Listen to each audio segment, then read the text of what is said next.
તો હું નાની નગરીનો રાજા કહેવાય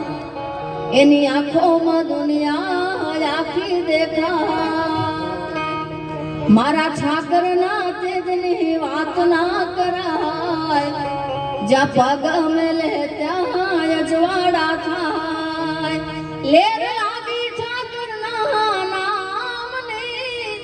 હું દીવાની મારા ઘન શ્યામની એ તો હું નાની નગરીનો રાજા કહેવાય એની આંખોમાં દુનિયા આખી દેખાય પ્રેમથી બોલો દ્વારિકાધીશ